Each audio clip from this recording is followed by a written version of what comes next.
nações. Onde eu passar, eu não correrei atrás de bênçãos. Sei que elas vão me alcançar. Onde eu colocar a planta dos meus pés, sei que a tua bênção chegará. Bendito serei na terra, bendito serei. Quando eu profetizar, sei que a minha voz será a voz de Deus. Bendito serei no campo, bendito serei. Por onde eu passar, onde eu tocar, abençoado será. Quando eu obedecer a sua voz, bendito serei na terra, bendito serei.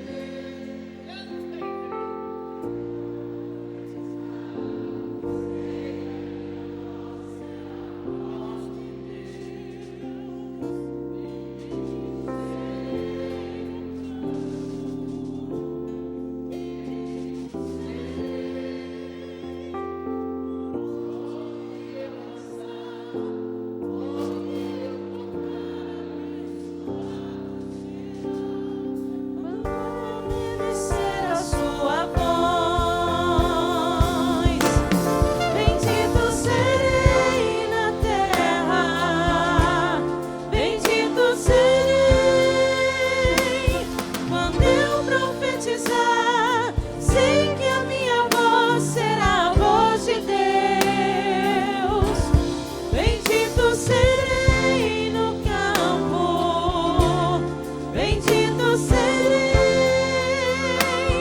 Por onde eu passar, onde eu tocar, abençoado será. Quando eu obedecer, quando eu obedecer, quando eu obedecer a sua voz.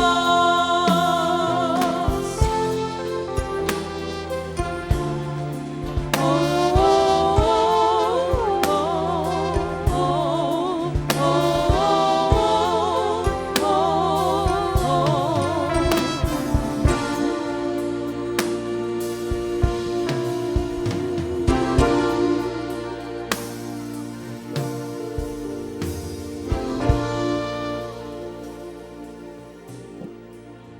Glória a Jesus. Boa noite, povo de Deus, paz seja convosco. Quem está feliz com Jesus, diga amém. Eu estou muito feliz hoje. Você sabe que Deus nunca esquece da gente. Os nossos desejos, Deus sempre trabalha para que um dia se realize. Eu falei hoje para o pastor Luciano, eu, a Maria, nós somos fãs de carteirinha, assim, no bom sentido. Sempre ouvimos muitos vídeos. E hoje, apesar da chuva, nós vamos ter chuvas de bênçãos aqui. E nós queremos aproveitar o máximo possível para que Deus fale conosco nessa noite. Amém? Vamos fazer uma oração. Pai Celestial, te agradecemos, Pai, pela oportunidade de estar aqui na Tua casa, Senhor Jesus. Queremos sair daqui cheios do Teu ensinamento, cheio do Teu poder, cheio da Tua graça, cheio da Tua unção e cheio do Teu discernimento. O Senhor sabe todas as coisas, o Senhor está no controle de todas as coisas. Te agradecemos, Pai, por mais um dia aqui na Tua casa, Senhor Jesus, com saúde, onde podemos ouvir da Tua palavra. Fala aos nossos corações, enche os nossos corações, que nós possamos sair daqui vivificados cada vez mais em Cristo Jesus, em nome de Jesus, amém. Pastor Luciano, por favor, por gentileza, uma salva de palmas para o nosso irmão, querido irmão.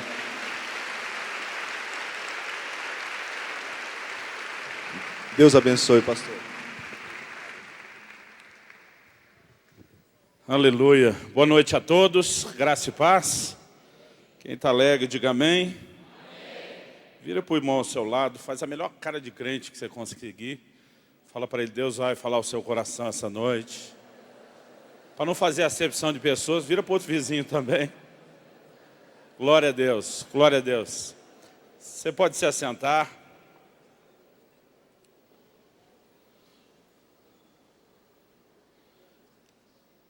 Estou muito feliz de poder estar aqui hoje, não só pelo privilégio que sempre é, né, pregar, ministrar a palavra de Deus em todo e qualquer lugar, mas eu tenho nos últimos anos rodado literalmente esse Brasil todo, né, e pensa numa igreja no meio quadrangular que todo mundo fala, né, é a tal da IEQ Limeira, principalmente quando sabem que me criei em Campinas, aqui na região. Aliás, estava falando para o pastor agora mesmo, eu acho que deve ter sido em 96, estamos falando de 20 anos atrás. Meu irmão mais velho morou um tempo aqui em Limeira e congregou aqui na igreja, né? Eu estou muito feliz hoje de poder estar aqui, de poder servi-los. Quase sempre, quando eu prego em toda a região, sempre tem algum representante daí, aqui em Limeira, que vem pegar na minha mão dizendo: nós profetizamos que o senhor vai lá ainda. E eu estou muito feliz de estar aqui. Glória a Deus. Meu nome é Luciano Subirá. Antes que me perguntem, porque toda vez que eu vou em algum lugar pela primeira vez, né, sempre tem alguém que me pergunta: Subirá é seu sobrenome mesmo ou é nome artístico? Aí, de tanto fazendo a pergunta, eu já adotei uma resposta padrão. Digo, é profético. Mas é meu sobrenome mesmo. Eu sou pastor em Curitiba, no estado do Paraná. E além do ministério pastoral, eu gosto sempre de me apresentar dizendo que Deus tem me chamado para o ministério de ensino, para servir o corpo de Cristo, sem fronteiras denominacionais. E o nome desse nosso ministério de ensino é orvalho.com. O nome do nosso ministério também é o endereço do nosso site, onde a gente disponibiliza assim, muito, mas muito material gratuito, né? Mensagens como essa que vamos compartilhar hoje. Você pode não só escutar o áudio, você pode baixar o arquivo, tirar cópia à vontade, você pode acessá-lo no formato de vídeo, né, no formato de artigos, são os estudos bíblicos escritos. E além dos meus materiais, eu acho que pregação minha deve ter umas 300, mas além dos meus materiais, a gente tem ali ministrações de muitos homens e mulheres de Deus, que eu tenho certeza vão abençoar a sua vida, né? E todo esse material está à disposição de graça. Além do material do site, a gente passou a disponibilizar no ano passado um aplicativo, que está disponível também de forma gratuita para todas as plataformas dos smartphones, dos tablets, né? O que você usar, Android, Windows, Apple, a gente tem lá o aplicativo, e não só o aplicativo é gratuito, como todo o conteúdo dele também é gratuito. E eu também digo em todo lugar onde eu vou, eu gosto de começar falando do material gratuito, antes de anunciar o que a gente trouxe para vender, né? Porque a intenção, querido, não é fazer comércio, é colocar na sua mão ferramentas que te ajudem.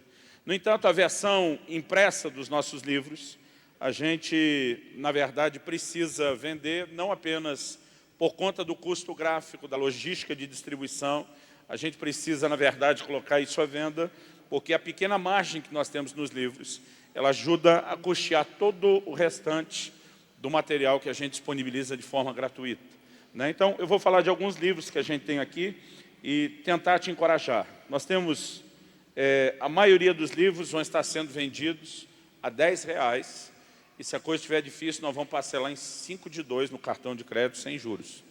Agora, nós temos alguns livros ali que nós vamos vendê-los, pelo menos enquanto durar o estoque, né? Nós vamos vendê-los a R$5, e se a coisa estiver difícil, eu ainda vou parcelar em 5 de 1 para você.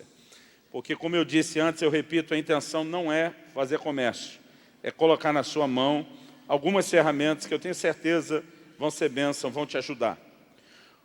O livro que eu mais quero encorajar você a adquirir hoje, eu trouxe bastante desse, tem muito a ver com a palavra, e provavelmente depois de me ouvir pregar, você vai ficar mais encorajado a adquirir o livro.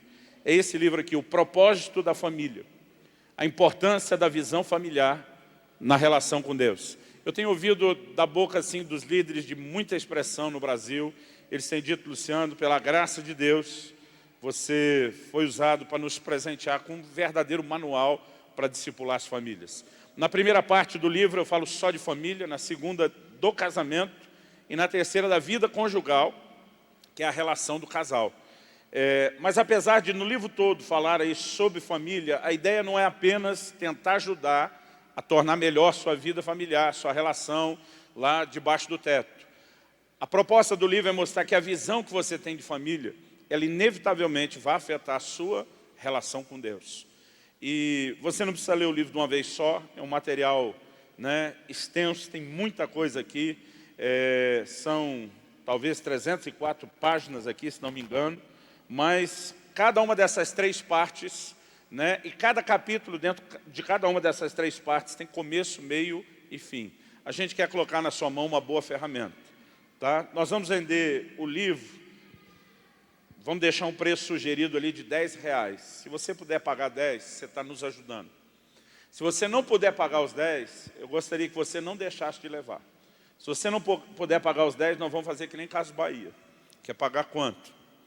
Né? Então, se você chegar lá e falar, olha, eu só tenho 8, eu só tenho 7, eu só posso 5. Né? Outro dia alguém perguntou para mim, pastor Luciano, como é que o senhor sabe se a pessoa só pode aquilo? Eu, para tocar o terror, falei, Deus sabe. Aleluia. Outro dia uma pessoa chegou para mim e falou, pastor, eu só tenho R$2. Falei, toma o livro. Teve uma, irmão, isso foi o recorde. Uma moça que ela falou, pastor, eu só tenho 25 centavos, mas nem adianta. Falei, adianta, me dê os 25. Pelo menos você disse que você comprou o livro em vez de dizer que ganhou. Então, se você não pode, querido, eu estou disposto a te abençoar. Se você diz, pastor, eu não tenho nada, eu não tenho perspectiva de ter nunca, não tem ninguém que me abençoe, fala comigo que além de te dar o livro, eu vou orar por você, para que a coisa melhore, ok? Mas se você não puder, eu semeio na sua vida. Se você tem condições, leva mais, sai dando de presente. Eu tenho bastante caixa para me livrar delas hoje. Eu tenho certeza que você vai me ajudar a espalhar essa mensagem em nome de Jesus. Amém? Vira para o irmão ao seu lado, faz aquela cara de crente de novo, fala, eu profetizo, você vai me dar um livro desse de presente. Fala para ele, deixa Deus te usar, vaso. Eu não sei.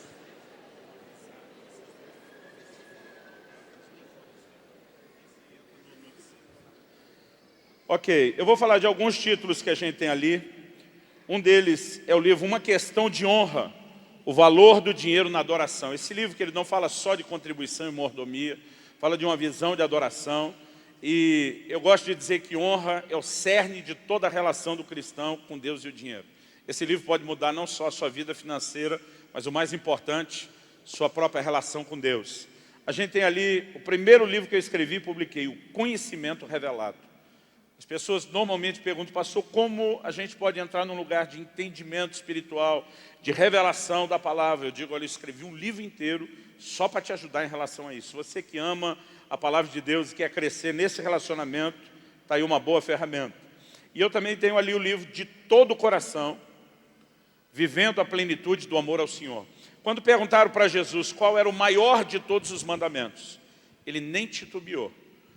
Jesus respondeu assim sem hesitar, ele diz, amarás ao Senhor teu Deus de todo o teu coração, com toda a tua alma, com todo o teu entendimento e com todas as tuas forças. Há 22 anos atrás, o Senhor me confrontou e disse, se esse é o maior mandamento, por que é que vocês falam tão pouco sobre isso? Por que é que se ensina e se prega tão pouco sobre isso? E eu decidi que eu ia gastar tempo ensinando, pregando sobre essas verdades de amor pelo Senhor, de paixão por Jesus. E esse livro é a compilação do que de melhor, nas últimas 2 décadas, a gente tem ministrado nessa área. Eu tenho um pouquinho de um livro, de um ministro lá da nossa igreja. O título é Saúde Emocional, o cuidado que gera a multiplicação. Então, esse material todo vai estar à sua disposição. Tem um livreto, que é eu não sei se eu chamo de um lançamento, porque eu publiquei ele há 10 anos atrás, e por alguma razão que eu não sei explicar, a gente esqueceu, deixou esse material de lado há muito tempo. Mas é um livreto pequeno, mas com uma mensagem poderosa, eu colocaria nas mais importantes daquilo que vai impactar a sua vida com Deus. O livro se chama o Devocional Diário. Não é um livro de devocionais, é uma mensagem sobre a importância da sua relação diária com Deus. Paulo escreve aos Coríntios, ele diz assim, ainda que o homem exterior se corrompa, o interior, contudo, se renova de dia em dia. Então, entender essa renovação diária. Quando Deus estabeleceu o primeiro casal lá no Jardim do Éden, Deus os visitava todos os dias. Com isso, Deus estava dizendo, eu quero ter um relacionamento diário com vocês. Quando Jesus nos ensinou a orar, Ele nos ensinou a dizer, o pão nosso de cada dia nos dê hoje. Pastor, e o de amanhã? O de amanhã eu vou pedir amanhã. Todo dia eu tenho que voltar na presença de Deus. E esse é um livro que pode ser uma revolução na sua vida, o Devocional Diário, está naquele time dos de R$5, ok? Vira para o outro irmão, para não fazer acepção de pessoas, fala, se você quiser me dar um outro livro, você pode usar o jargão pentecostal, deixa Deus te usar, vaso.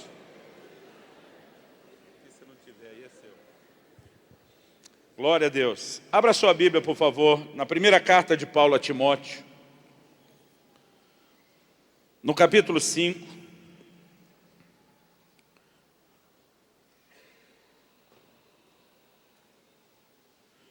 E no versículo 8. Primeira carta de Paulo a Timóteo, capítulo 5, versículo 8.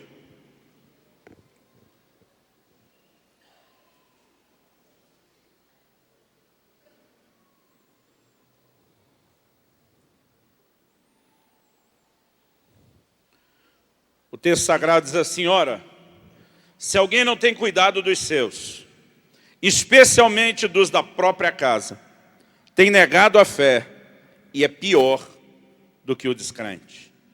A NVI traduziu assim: se alguém não cuida dos seus parentes, especialmente dos da sua própria família, negou a fé e é pior que um descrente. Meu Deus, nós mais uma vez pedimos graça, favor, misericórdia do Senhor nessa noite. Nós oramos clamando a ação do Espírito Santo da verdade, abrindo os nossos olhos, iluminando os olhos do nosso coração, para que nós possamos receber entendimento espiritual, revelação da palavra. E clamamos a Deus que juntamente com a compreensão, que venha o teu toque, aquele toque personalizado, daquela forma que só o Senhor pode e sabe fazer no íntimo dos nossos corações. Nós te pedimos, ó Deus, vem cumprir o propósito que foi predeterminado pelo Senhor para essa noite, para a vida dos meus irmãos e irmãs que aqui estão. Nós oramos, ó Deus, clamando que, da forma como o Senhor disse por boca do profeta Isaías, que a tua palavra cumpra o propósito pelo qual ela tem sido liberada. É a nossa oração em nome de Jesus. Amém. Amém. Glória a Deus. Há 11 anos atrás, especificamente em janeiro de 2005, Deus começou a abrir os meus olhos, o meu entendimento, para compreender um pouco mais a questão de família. Eu nasci e cresci num lar cristão, graças a Deus. Eu ouço falar sobre família desde que eu me entendo por gente. Meu pai, quando se converteu, um dos primeiros versículos da Bíblia que ele descobriu, que falou assim muito forte ao coração dele, é o Salmo 68, que diz: Deus faz com que o solitário habite em família. Ele cresceu numa família disfuncional, desestruturada, mas quando ele se converteu, ele começou a perceber o plano de Deus a respeito da família. Que a salvação é individual, nenhum de nós vai questionar. Mas que o projeto de Deus é familiar, ninguém pode questionar também.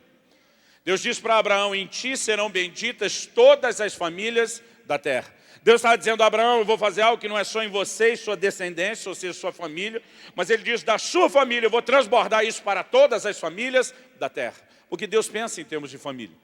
Quando ele oferece livramento a Noé, não foi só para Noé, foi para Noé e a sua casa. Quando ele oferece livramento para Ló, não foi apenas para Ló, foi para Ló e a sua casa. No Novo Testamento, por 2 vezes, nós vamos encontrar a frase sobre crer no Senhor e poder experimentar a salvação, não apenas o indivíduo, mas também a sua casa. Porque Deus tem um plano e um projeto para a família. Eu aprendi desde cedo, querido, que Deus, de fato, além de ter esse projeto familiar, Ele parece defender com unhas e dentes a família. Ele estabeleceu o que eu gosto de chamar nas Escrituras de mandamentos familiares.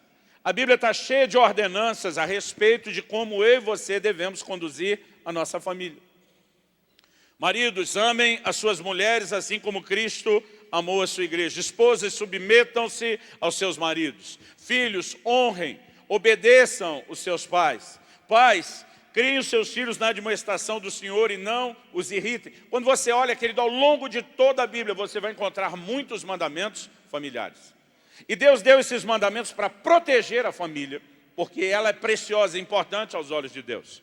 E quando eu e você obedecemos esses mandamentos, nós vamos descobrir que existe bênção diferenciada.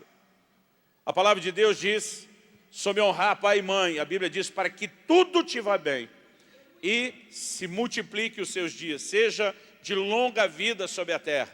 Quantos querem ser abençoados e viver mais tempo? Diga amém.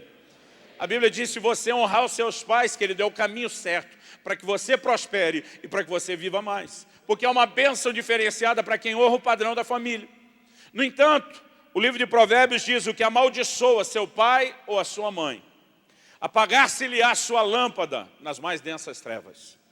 Então, se por um lado honrar pai e mãe traz bênção diferenciada, e eu creio nisso, irmão. Eu tenho compartilhado, andando por esse Brasil, o testemunho de um pastor amigo meu. Ele pessoalmente me contou isso. Ouvi primeiro isso de um amigo em comum, fiquei um pouco cético quando encontrei ele. Falei, me conta, foi exatamente dessa forma. Ele é um homem de Deus, muito sério. Ele falou, Luciano, foi exatamente dessa forma. Ele teve uma trombose em uma das suas pernas, o coágulo acabou subindo para o pulmão, virou uma embolia pulmonar. Eu sei que uma coisa foi levando a outra, uma complicação foi gerando outra, e basicamente, para resumir a história, os médicos o mandaram para casa, para morrer em casa. Ele disse, Luciano, eu estava deitado na minha cama, no meu quarto, totalmente debilitado. Ele disse, quando eu vi, ele falou, vi como estou te vendo. Vi um anjo de Deus entrando. Ele o classificou, adjetivou de um anjo da morte. Eu sei de uma coisa quando eu leio a Bíblia, querido, nenhum de nós, quando morre no Senhor, parte desacompanhado. Jesus falando do rico e o Lázaro, diz que Lázaro foi levado pelos anjos de Deus ao paraíso. Nenhum de nós, querido, sai daqui desacompanhado. Eu falei, Luciano, quando eu vi aquele anjo entrando, eu sabia exatamente o que é que ele veio fazer. Ele diz, eu olhei para ele, falou, eu nem pensei, foi uma reação. Eu olhei para ele e disse assim, eu honrei o meu pai, eu honrei a minha mãe. Ele falou para o anjo, eu te desafio com todo conhecimento e informação do céu ao seu dispor, a me dizer qual ser humano dos meus dias que honrou mais pai e mãe do que eu. Ele falou, honrei vô, honrei vó, honrei tio, honrei tia, não foi só pai e mãe. Ele olhou para o anjo e falou, eu reivindico o meu direito de longevidade. Ele falou, Luciano, na hora que eu falei isso, o anjo sorriu e desapareceu. Ele falou, e junto com o anjo, sumiu trombose, sumiu embolia, sumiu tudo. Eu fui instantaneamente curado. Irmão, isso não é uma frase de efeito. Paulo classifica isso, escrevendo aos Efésios, diz, é o primeiro mandamento com promessa. Se é mandamento, querido, eu e você não fazemos mais do que obrigação em obedecer. Concorda comigo? Mas na área da família, Deus diz, se você me obedecer, eu te premio. Se você me obedecer, eu te honro. Vai ter bônus, porque isso mostra que a família ocupa um lugar de importância aos olhos de Deus. No entanto, ele diz, se você ferir a família, eu também vou para cima de você. As consequências, assim como as bênçãos, serão diferenciadas. Porque esse assunto, querido, não está nivelado com qualquer outro. É algo diferente. Eu sabia que toda vez que Deus abençoa alguém, Ele também não abençoa só o indivíduo. Ele abençoa a família. Salmo 128. Bem-aventurado o homem que teme ao Senhor e anda nos seus caminhos. Feliz serás. A Bíblia diz, e tudo te irá bem. Mas não para aí. O texto diz, a tua mulher será como uma videira frutífera, os teus filhos como rebentos da oliveira à volta da tua mesa. E ele termina dizendo, eis que assim, desse jeito, será abençoado o homem que teme ao Senhor. Ou seja, ele não vai apenas ser feliz, prosperar nas obras das suas mãos, mas terá uma família abençoada. Agora, embora eu soubesse disso, eu sempre achei que a razão pela qual Deus abençoava a família é porque ela é importante para mim. Eu digo para as pessoas, você quer conhecer minha simpatia? Trate bem minha mulher e meus filhos. Quer conhecer minha antipatia ao lado ainda não tratada da minha alma? Mexa com eles. Então eu pensava, Deus sabe o quanto eles são importantes para mim. Quando abençoa eles por tabela, está me abençoando. Mas eu descobri que a razão pela qual Deus abençoa a família vai além disso, querido. Não é apenas porque a família é importante para nós, é porque, antes de mais nada, a família é importante para Ele. Ela serve a um plano e a um propósito maior. A ponto de, nesse texto que nós lemos, Deus dizer assim, ora, se alguém não cuida dos seus, especialmente dos da própria casa, a Bíblia diz, negou a fé. Tem uma outra versão que diz, renegou a fé. E o texto diz, é pior do que o incrédulo. Se dissesse que é igual ao incrédulo, a gente já estaria numa situação ruim. Mas o texto diz que quem deixa de cuidar da família não só está negando a fé, mas é pior do que o incrédulo.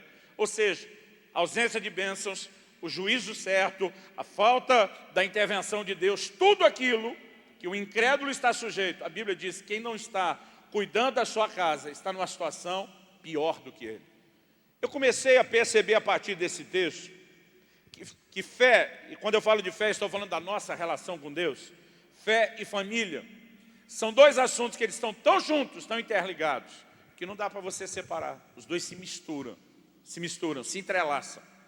E hoje em dia, eu percebo, em primeiro lugar, porque eu estou há 20 e tantos anos no ministério pastoral. Estou à frente da terceira igreja em 20 e tantos anos, né? Em 3 cidades diferentes do Paraná, onde eu tive o privilégio de pastorear, e eu falo isso começando, querido, daqueles que eu cuido. Mas também eu tenho rodado por esse Brasil todo, literalmente o Brasil todo, cada estado, a maioria, né, das cidades de expressão de todos os estados, e eu tenho assistido esse filme há muito tempo. Tem muito crente tentando fazer essa dicotomia, essa separação dos assuntos de fé e família. Então você vê o camarada, vai lá, chuta a família em casa, vem para o culto, adorar a Deus, levantar a mão, cantar como se nada tivesse acontecido. E ele acha que uma coisa não tem nada a ver com a outra. Ele acha que uma coisa não vai interferir na outra. Mas não é bem o que o texto está dizendo. O texto diz, se alguém não cuida dos seus, negou a própria fé. A palavra cuidado aqui, ela vem de um contexto onde Paulo está falando das viúvas. E diz que a igreja não poderia cuidar de todas as viúvas. E diz para que a igreja não se sobrecarregue. Paulo diz a Timóteo, honra as viúvas que são verdadeiramente viúvas. Quando ele usa o termo verdadeiramente viúva, ele não está querendo dizer que algumas o marido não morreu direito. Ele está querendo dizer aquelas que não tinham arrimo de família. Porque a ordem que ele dá no capítulo 5 para Timóteo é aquelas que têm filhos, os filhos devem aprender a recompensar os seus progenitores, porque isso é agradável diante de Deus. Queridos pais, durante uma vida inteira se doam aos filhos. Quando chega a hora da velhice, é hora de inverter o cuidado e a responsabilidade passa agora a estar sobre os filhos. Quem está entendendo, diga amém. Cuidado aqui tem um contexto de cuidado natural, mas a gente não pode limitar a visão bíblica de cuidar da família só ao que é natural. A gente pode falar de cuidado emocional, e a Bíblia ensina muito sobre isso. A gente pode falar da esfera do cuidado espiritual. Paulo escreve na mesma carta a Timóteo e diz, olha, aquele que aspira o episcopado, que quer o ministério, ele diz, excelente obra almejo. Mas ele diz, tem que ser marido de uma mulher só. Tem que ter os seus filhos em sujeição, com toda disciplina e respeito. Aí diz, porque se alguém não sabe governar a própria casa, como é que vai cuidar da igreja de Deus? E diz que o camarada, antes de ser pastor dos outros, tem que ser pastor primeiro da sua própria família.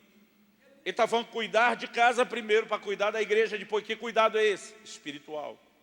Toda negligência do cuidado para com a família, querido, inevitavelmente, vai afetar a nossa fé, a nossa relação com Deus. E não é só esse texto de Paulo a Timóteo. 1 de Pedro 3,7 diz assim, maridos, honrem as vossas esposas como vaso mais frágil. Por quê? Qual é a razão pela qual o apóstolo Pedro pede isso? Ele não diz assim para que você tenha um pouco de paz debaixo do teto, para que você tenha um pouquinho mais de alegria, para que você viva em harmonia. É lógico que esses efeitos também, esses resultados também estarão lá. Mas ele diz assim, para que não sejam interrompidas as vossas orações. O que está dizendo, marido, se você desonra a sua mulher, em vez de honrá-la, você não tem um problema só na horizontal, você e ela. Você está com um problema na vertical, meu amigo. Suas orações vão ser desconectadas, vão ser interrompidas. Em outras palavras, a sua vida espiritual é afetada pela maneira como você vive família. Ah, pastor, mas acho que foi só Pedro que falou disso. Não foi, não. No livro de Malaquias, capítulo 2, versículo 13. Malaquias diz, vocês cobrem, falando da parte de Deus, vocês cobrem o meu altar com choro, com lágrima, com gemidos. E Deus protesta e diz, eu porém não vos ouço. Irmão, Deus que na Bíblia toda diz, invoca-me que te responderei. Agora está dizendo, pode orar, chorar, gritar, espernear no pé do altar, que eu não estou ouvindo as suas orações. Versículo seguinte, o 14, começa com a pergunta do povo. E vocês perguntam por quê? E aí Deus responde, e diz, porque o Senhor foi testemunha da aliança entre ti e a mulher da tua mocidade, com a qual tu foste desleal. Deus está dizendo, camarada, você não honra nem a aliança do matrimônio, do casamento. Não consegue ser fiel à sua esposa. Agora vem chorar no pé do altar esperando que eu te atenda. Deus basicamente está dizendo, é ruim que eu vou ouvir sua oração. Nós precisamos entender, querido, que a maneira como vivemos família, ela vai afetar a nossa vida espiritual. O próprio Malaquias se refere à vinda de Cristo, dizendo, ele virá como o sol da justiça, trazendo a cura em suas asas. Que tipo de cura é essa? Será que era só o ministério de cura física de Jesus? Não, é mais do que isso. A Bíblia diz, alguns versículos depois, ele converterá o coração dos pais aos filhos e dos filhos aos pais, para que eu não venha e não fira a terra com maldição. Sabe o que Deus está dizendo? O estado da sua família determina a dimensão de espiritualidade que você vai viver. Se pais e filhos estão conectados, vão estar debaixo de bênção. Se pais e filhos estão desconectados e não se permitem reconectar, Deus disse, eles vão estar aí debaixo de maldição. Porque a maneira como eu e você vivemos família, querido, vai afetar a nossa relação com Deus. Quem está entendendo, diga amém. Joel profetizou, e acontecerá que nos últimos dias derramarei do meu espírito sobre toda a carne. Mas aí Deus diz assim, vossos filhos e vossas filhas profetizarão. Sabe o que Deus está dizendo? Eu não quero derramar o Espírito Santo só lá no culto, eu quero pegar seus filhos, eu quero entrar dentro da sua casa, eu quero tocar a sua família. Irmão, quase sempre você vai ver na Bíblia e na história, que onde há avivamento, há um mover de Deus nas famílias. Nós precisamos perceber o lugar de importância que a família tem. Não apenas, querido, como uma referência para a sociedade simplesmente, o que é a estrutura básica da vida social. Mas nós precisamos entender por que esses dois assuntos se misturam, estão tão ligados, a ponto de Deus dizer, tocou na família, está tocando em mim ou na sua relação comigo. Por que isso? Então, há 11 anos atrás, Deus começou a me fazer entender, e isso tem sido uma revolução. Em primeiro lugar, para a minha própria vida com Deus, para a minha família, e depois, consequentemente, para o ministério. Mas eu quero que você possa pensar nessa perspectiva comigo.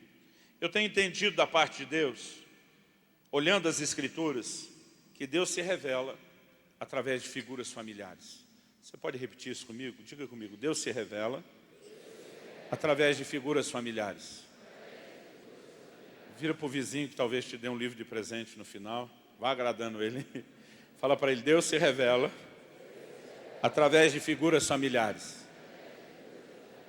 Então, gente, vamos pensar junto. Quando Deus quis revelar o seu amor, para que Deus apelou? A gente está aí, faz menos de um mês, passou o Dia das Mães. A gente sabe que não existe amor que se compare ao amor de uma mãe. Sacrificial, doador, irmão, eu digo para meus filhos, eu falo para eles, eu morreria por vocês. Eu levaria uma bala por vocês. Eu falo para eles, só não faço o que a mãe de vocês faz. Porque mãe rompe todos os limites, entra num lugar que eu acho que ninguém consegue entrar. Na hora de Deus falar do seu amor, Deus compara ou contrasta o seu amor com o quê? Amor de mãe. Isaías 49:15, ele pergunta, pode a mãe que amamenta seu filho esquecer-se da criança que mama? Resposta implícita é não. Mas de vez em quando vai ter uma mãe ou outra desnaturada. Não é comum, é raro, mas de vez em quando tem. Aí Deus diz assim, ainda que essa se esqueça, Deus diz, eu não me esquecerei de vós. Tenho os vossos nomes escritos nas palmas das minhas mãos. Deus está dizendo, quando o amor de mãe falha, o meu permanece fiel, o meu continua. Ou seja, Deus está dizendo, você quer entender o meu amor? Imagine que o amor de mãe, o mais alto, sagrado, intenso nível de amor que você tem conhecimento na terra, é falho, mas o meu amor, não. Deus está o tempo todo tentando se conectar, nos ensinar, tentando se revelar a nós através de figuras familiares. Jesus disse, qual de vós é o pai, que se o filho pedir pão, esse vai lhe dar uma pedra. Se pedir peixe, vai dar serpente ou escorpião. Esse meu irmão mais velho, o Adriano, eu disse, congregou um tempo aqui, há 20 anos atrás. Ele é o mais velho da família. Somos em 3 irmãos com diferença de 2 anos cada. Eu sou do meio, Adriano é o mais velho, e Paulo, que é um dos pastores comigo na igreja de Curitiba, é o mais novo.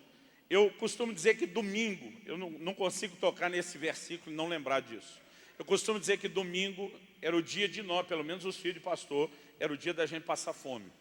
Porque a gente saía cedo para ir para a escola bíblica dominical, né? Pegávamos 2, às vezes 3 ônibus para conseguir chegar, tinha que sair muito cedo.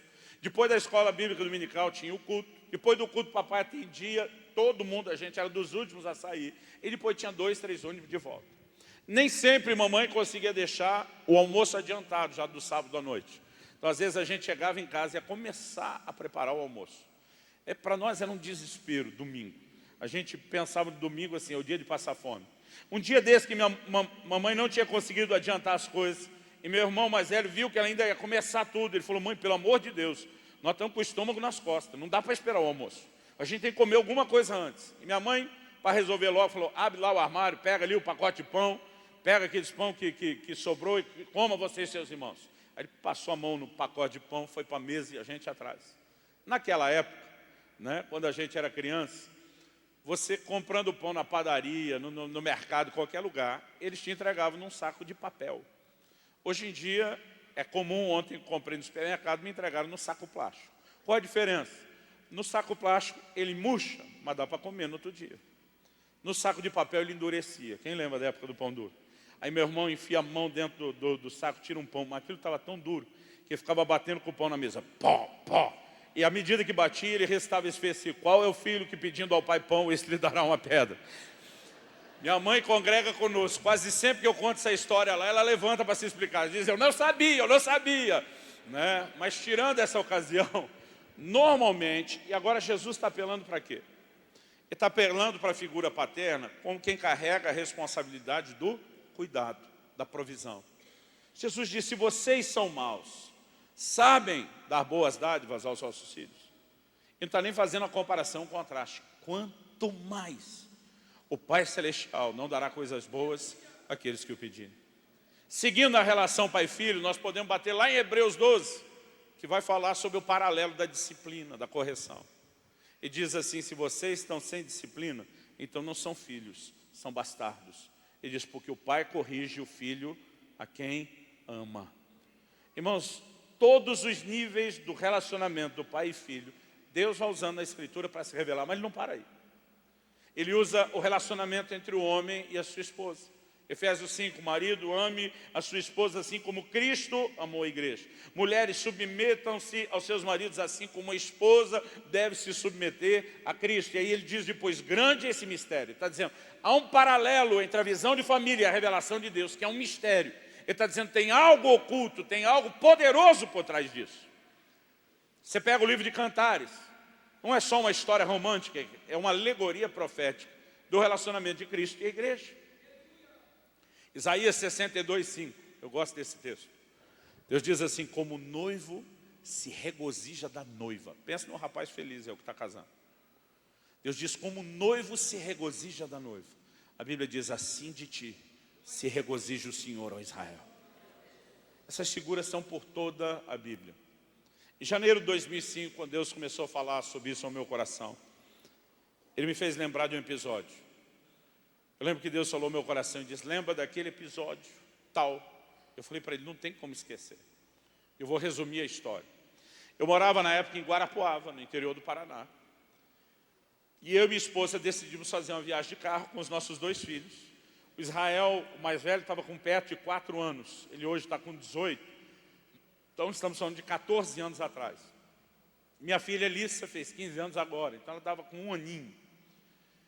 Nós saímos lá do interior do Paraná e a gente veio aqui para Santa Bárbara visitar meus sogros que moravam em Santa Bárbara na ocasião. Eu lembro que a viagem, irmão, eram 700 quilômetros de distância. E a minha conta, assim, era na melhor das hipóteses. A gente conseguiria fazer a viagem toda em 9 horas. Era uma viagem longa. E eu comecei a me preparar para essa viagem. Me preparar emocionalmente, porque meus filhos, não diferente dos de vocês. Quantos têm filhos aqui? Seja pequeno ou os maiorzinhos? Ok. Os que os filhos cresceram já passaram por isso. Os que são pequenos hoje, os pais estão passando por isso agora. Quando você sai de viagem, seu filho tem a capacidade de repetir centenas de vezes a mesma pergunta. Pai, está chegando? Pai, falta muito? Pai, quanto tempo falta? E meu filho, irmão, estava assim no auge da fase de ficar fazendo a pergunta. Eu pensei, 9 horas de viagem vai ser difícil. Irmão, peguei todo o meu estoque de paciência, tudo que dava. E eu pensei, eu tenho que ser compreensível, ele é só uma criança, eu tenho que lidar com isso. E eu tentei, irmão, e quase funcionou. Porque durante 8 das 9 horas da viagem, eu fui bem. Cada vez que ele perguntava, eu sorria para ele, eu respondia. Mas, irmão, minha paciência foi sendo minada, fritada, pisada, triturada, testada. E ela foi acabando. Quando faltava 1 hora para a gente chegar, ele perguntou para mim, papai, quanto tempo falta? Mas aqui eu já doía assim na alma.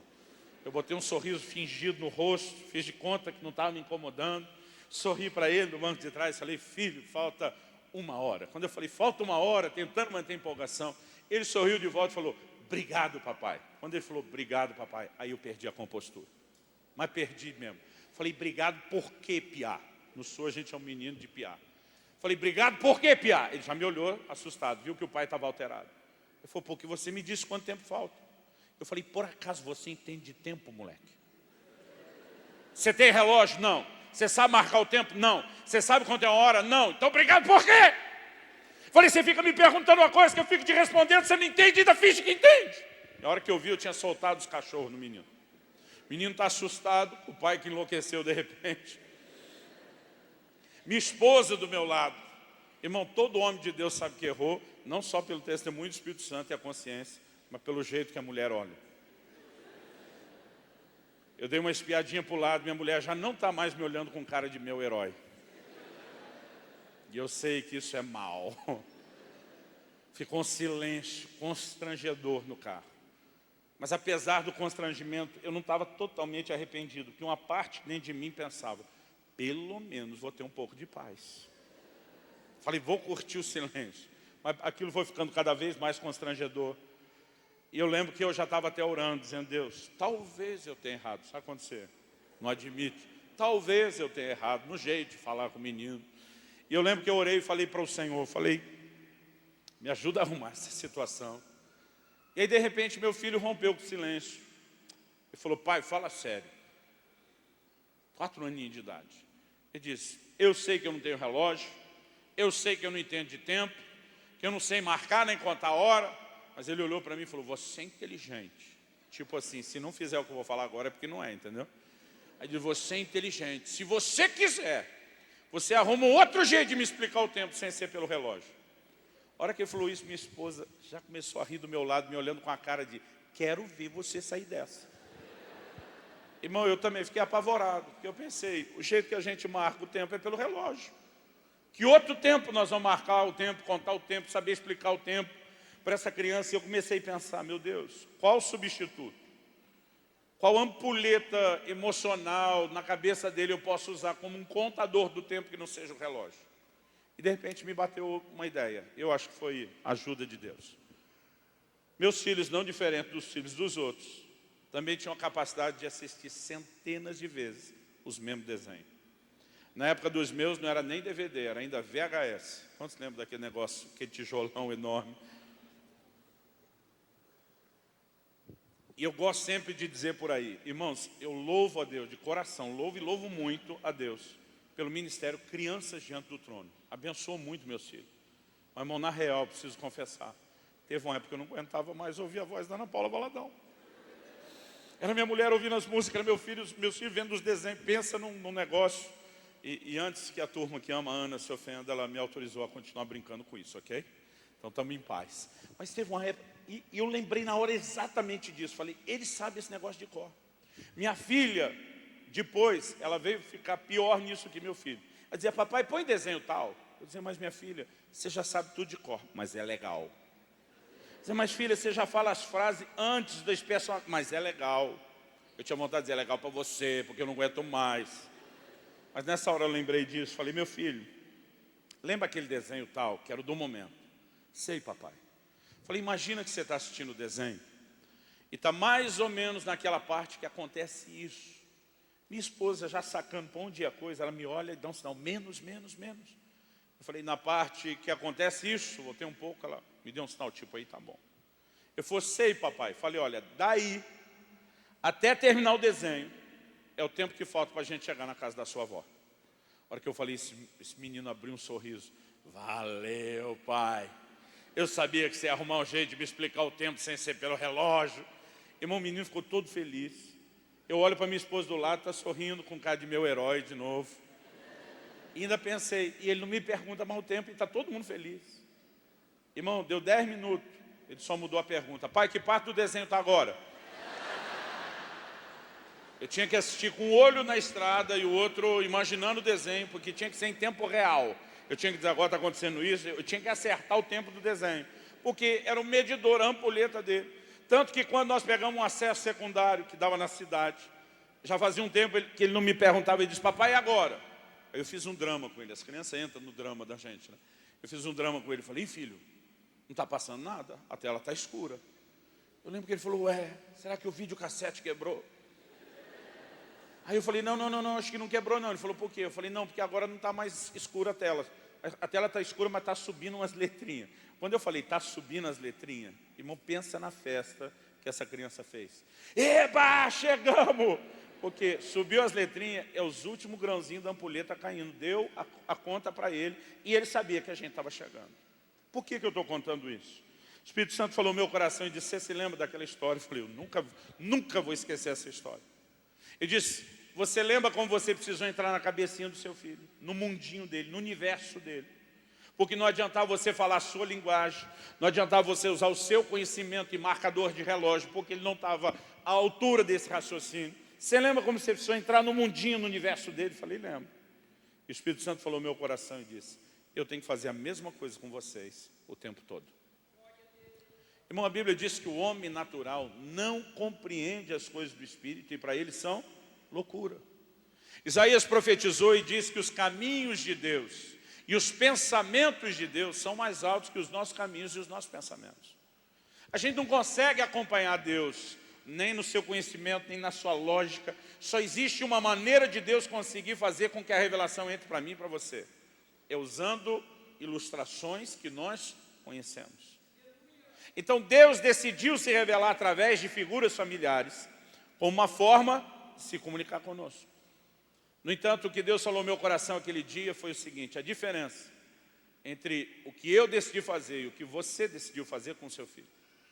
Ele falou no meu coração, a diferença é que você improvisou, eu planejei. Irmão, Deus não é pego de surpresa. A Bíblia diz que Jesus é o Cordeiro morto antes da fundação do mundo. Antes de Deus criar o mundo, Deus já tinha salvação para o homem, porque Ele sabia exatamente o que ia acontecer. Deus não é pego de surpresa em nada. A Bíblia diz que Ele é o Deus onisciente, conhece todas as coisas, presciente, sabe as coisas antes delas acontecerem. Não tem nada que pega Deus de surpresa. O tempo todo a Bíblia fala do plano de Deus, do propósito de Deus, do seu beneplácito. Há um Deus que Ele no controle de todas as coisas. E esse Deus que decidiu se revelar através de figuras familiares, não fez isso de improviso. Ele planejou isso. Aliás, deixa eu te dizer algo. Deus não apenas criou uma família terrena aqui para mim e para você, para depois usar essa figura. A razão pela qual Deus criou o homem para viver em família é porque Deus, antes mesmo de criar o homem, já vivia em família. Efésios 2,19 diz assim, já não sois mais forasteiros ou estrangeiros, e diz, mas concidadãos dos santos e membros da família de Deus. Vira para o irmão ao seu lado, fala para ele, você é membro da família de Deus. Agora, irmão, só tem um jeito da gente ser membro da família de Deus, é se Deus tiver a família dele, concorda comigo? Efésios 3, 14 e 15, Paulo diz assim, por essa causa eu me ponho de joelhos diante do Pai, de quem toda a família toma o nome. Impressionante a ênfase do Novo Testamento sobre a paternidade de Deus. Aí diz, de quem toda a família toma o nome, tanto no céu como sobre a terra. Ele está falando que Deus tem uma família, não só na terra, mas também no céu. Durante muito tempo eu achava que isso era só o seguinte, a família da terra é a crentalhada que está aqui hoje, e a que está no céu, aqueles que já foram promovidos e transferidos. Meu pai já passou para estar no Senhor. Tive uma irmã mais nova que já passou para estar no Senhor. Todos nós conhecemos gente que já passou para estar no Senhor. Então, eu imaginava a família de Deus como se fosse um grande sobrado. A filharada correndo no andar de baixo era nós, a crentalhada que estamos aqui na terra. A filharada correndo, pulando, brincando, se divertindo no andar de cima, aqueles que passaram para o Senhor. Mas na minha cabeça, eu resumia e limitava a família de Deus a isso. Deus era o pai dessa grande e feliz família e nós, a filharada, completava o time. Em janeiro de 2005, quando Deus começou a abrir os meus olhos para esse assunto, Ele me perguntou, quando foi que você formou sua família? Eu tinha a resposta na ponta da língua. Falei para Deus, no dia 3 de novembro de 1995, uma sexta-feira à noite, eu acredito que deve ter acontecido essa parte da cerimônia por umas 9h30 da noite. Falei para Deus, eu entrei na aliança matrimonial com a minha esposa. Diante de Deus, de muitas testemunhas, apliquei o princípio bíblico, deixará o homem seu pai e sua mãe, se unirá à sua mulher, os dois se tornarão uma só carne. Falei para Deus, desse dia eu formei minha família. Aí me veio uma segunda pergunta, e os filhos? Falei, os filhos vieram depois. O Israel, meu filho, nasceu quase 3 anos depois do casamento. A Alissa, minha filha, quase 3 anos depois do Israel. Então veio uma nova pergunta: você não formou a família quando os filhos nasceram? Eu falei, claro que não. Eu formei antes. Os filhos só nasceram depois, porque a família foi formada primeiro. Os filhos são o aumento da família que já existia. Eu não passei a ter uma família quando os filhos nasceram, porque eu já tinha família que os filhos foram gerados. Quando eu respondi dessa forma, o Senhor falou no meu coração: se isso é verdade a respeito da sua família, por que não é verdade a respeito da minha família? Porque na minha cabeça Deus só passou a ter uma família quando criou o homem. Querido, isso não é verdade. Nós, os filhos de Deus, somos apenas o aumento de uma família que já existia eternamente. A Trindade é o mais perfeito modelo, querido, do que uma família deveria ser. A forma como há distribuição de papéis, de tarefas, de responsabilidades, porque a Trindade interage. A gente vê não só um time, mas cada um fazendo exatamente a sua parte, o que deveria fazer. A maneira como um elogia, ama e promove o outro e honra o outro, são exemplos para nós de como uma família deveria existir e funcionar. Agora, eu sei que quando falo da Trindade como família, tem uma reação comum, que eu vejo em quase todo mundo. Alguns já me olham com aquela cara de, se Deus é o Pai, e Jesus é o Filho, então o Espírito Santo é a mãe. As mulheres parecem gostar da ideia, e os homens olham com cara de heresia. A verdade, querido, é que se a Bíblia não chama o Espírito Santo de mãe, eu prefiro não chamá-lo. Mas qual é o nosso erro?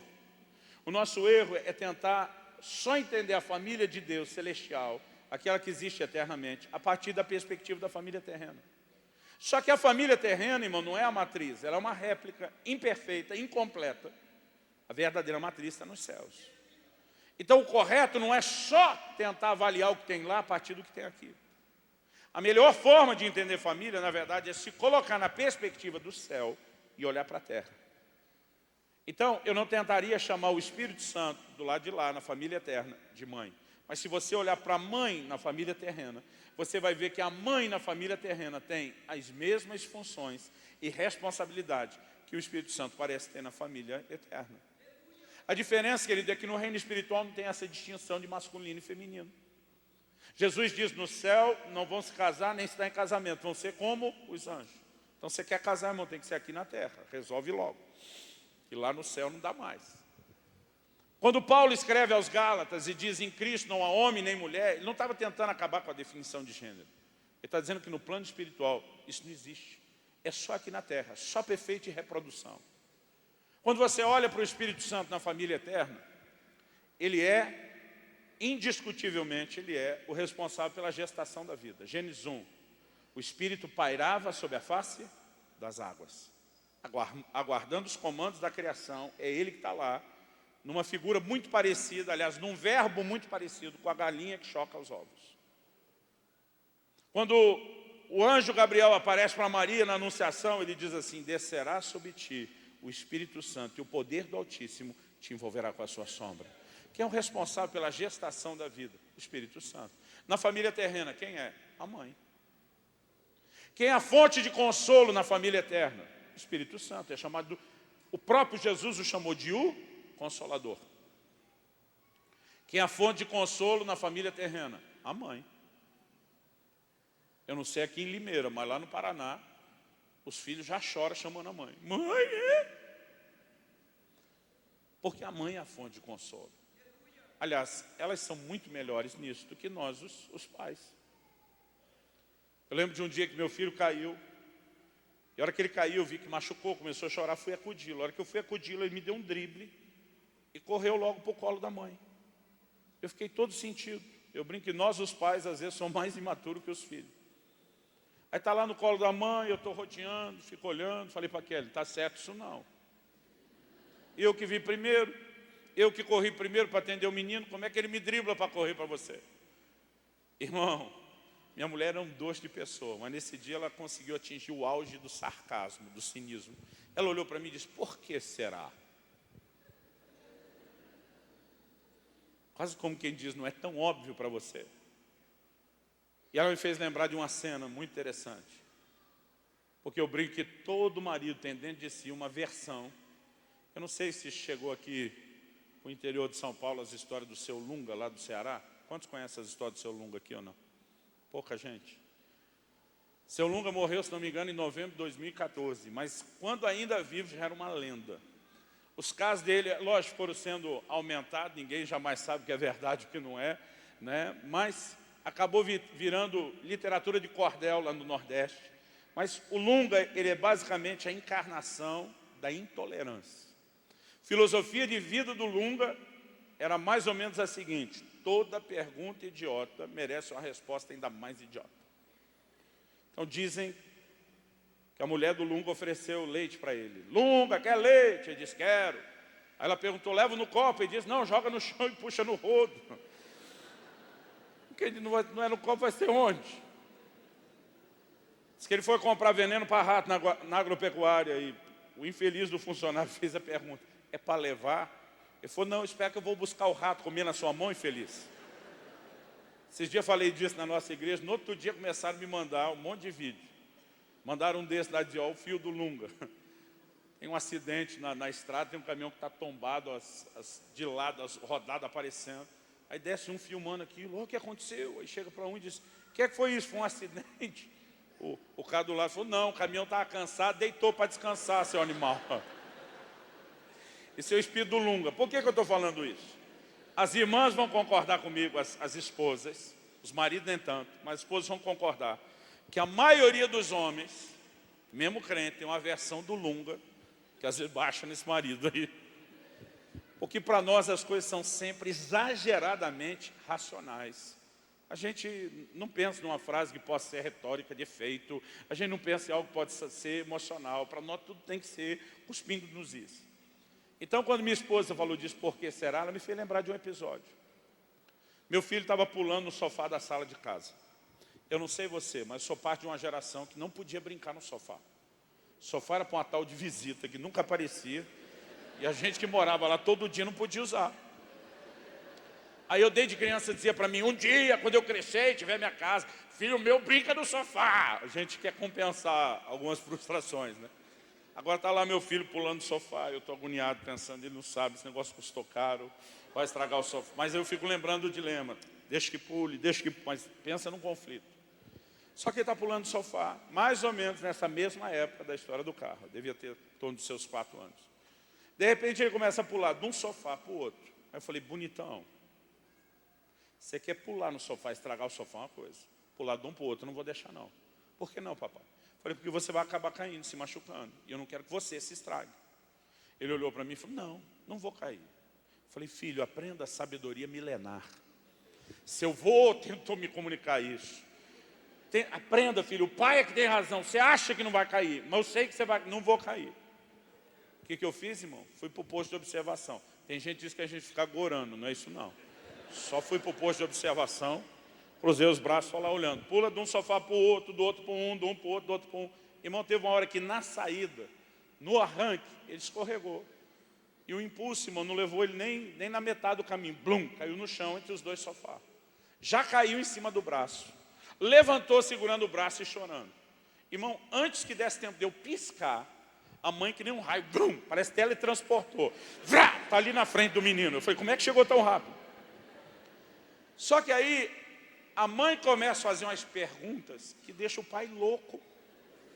Porque você diz, tem que fazer essa pergunta. Primeira pergunta da minha esposa para o menino. Ah, meu filho, o que aconteceu?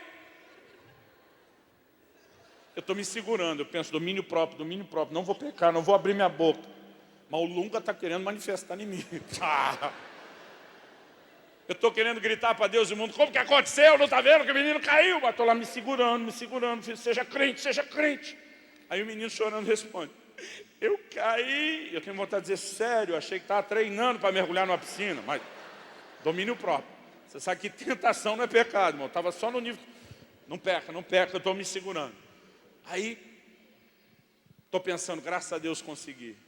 Mas aí a mãe faz a outra pergunta. Porque ela pergunta o que aconteceu, ele explica o que aconteceu. Aí vem a outra pergunta, desnecessária para a cabeça de um pai. E machucou? Eu tenho vontade de gritar, não, o menino está chorando de treino, para quando precisar tá bom. Mas eu estou lá me segurando, aí o cara de pau diz, eu digo, fica quieto, não peca. Eu estou segurando aonde, irmão? Aí a mãe faz outra pergunta. Aonde machucou? O menino está segurando o braço o tempo todo. Eu já estou assim, em desespero. Aqui! Eu quero dizer, não, achei que estava segurando o braço para não cair, menino. Mas estou lá segurando, eu vou conseguir, está quase acabando. Mas aí a mãe vai no limite do que o pai suporta. A mãe diz para o menino, vem aqui que mamãe dá um beijo e já sara. Eu quero gritar para Deus e o mundo, sara nada, não é analgésico, não tem xilocaína nisso, não sara! Mas eu estou quieto.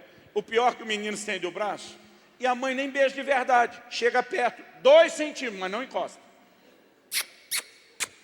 Aí olha para ele e diz, sarou? E o cara de pau, aham. Eu quero voar no pescoço dos dois, irmão, mas estou lá, domínio próprio, domínio próprio. Aleluia, venci a batalha. Mas aí ela me conhece, ela está vendo minha cara, minhas reações, minhas caretas. E ela começou a trazer a versão disso para mim.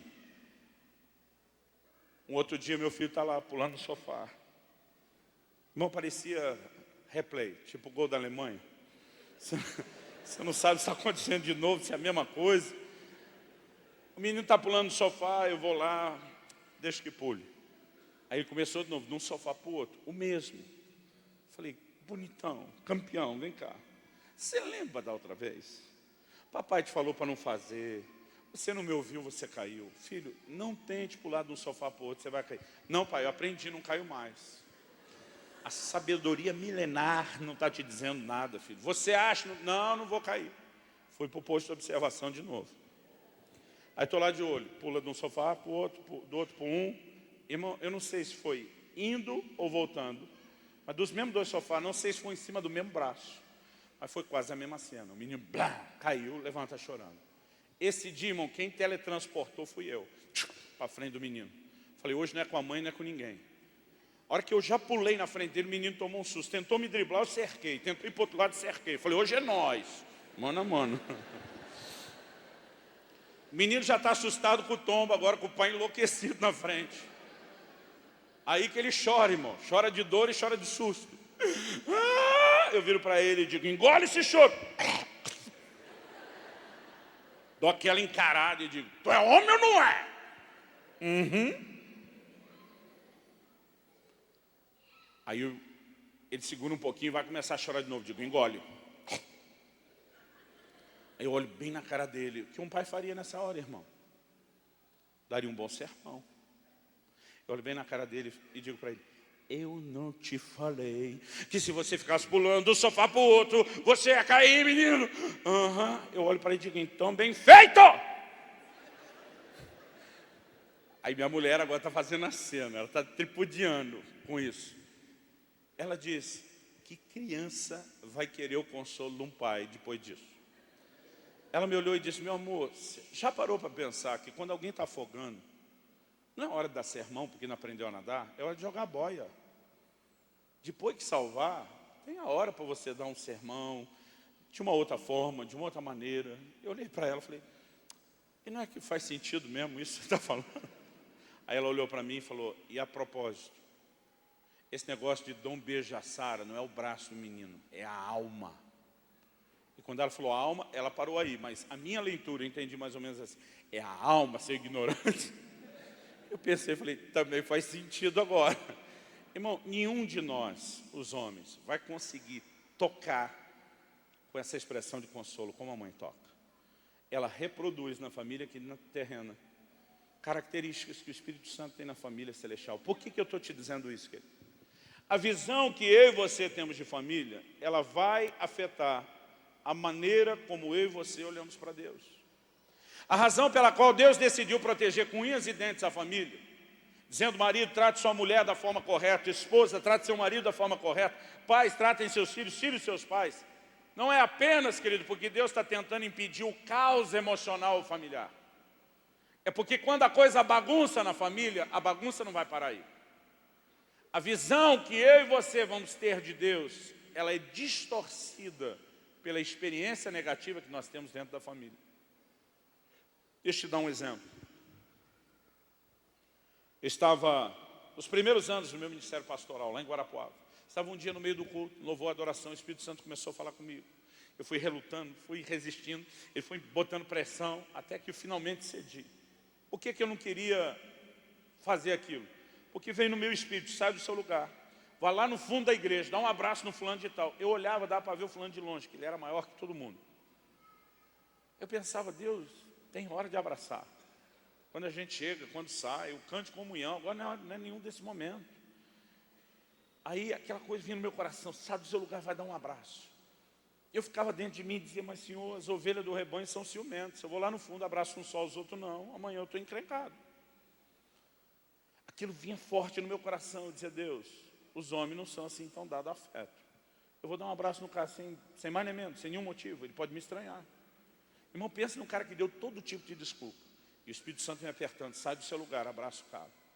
Chega uma hora, eu pensei, só tem um jeito de saber se é Deus que está falando comigo, me guiando ou não. Saí do meu lugar, fui lá onde o irmão estava. Era um momento de louvor, adoração, está todo mundo envolvido, estava uma adoração maravilhosa. Só quando eu cheguei bem perto, tinha um no corredor, ele já era o segundo. Cheguei pelo corredor, olhei para ele, dava para ver pelo movimento labial que ele não estava cantando com os outros. Me parecia que estava orando. Sabe, tipo novela mexicana, quando a boca não...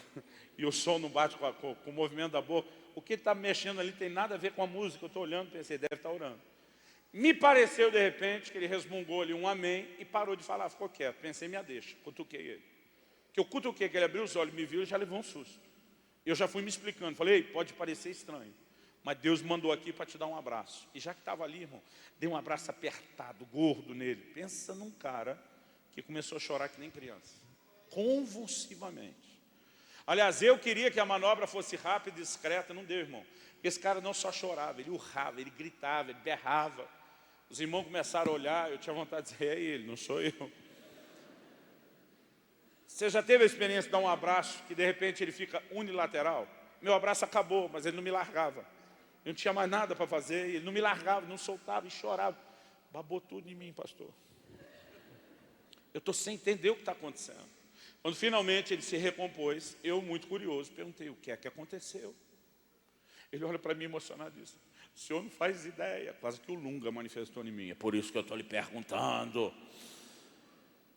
Aí ele me resumiu a seguinte história. Ele disse, pastor, desde que eu entrei aqui na igreja, eu tenho uma dificuldade enorme com a maneira como vocês o tempo todo tratam Deus como pai. É paizão para cá, paizinho para lá, é pai para todo lado. Ele falou, isso me incomoda. Quando ele falou isso, interrompi ele. Falei, você não teve pai? Porque eu falei, esse é o típico comportamento de quem não teve pai. Ele falou, não, pastor, eu tive pai. Foi meu pai, deu um teto sobre a cabeça da gente, botou comida na mesa, vestiu a gente. Mas ele diz, nem de longe.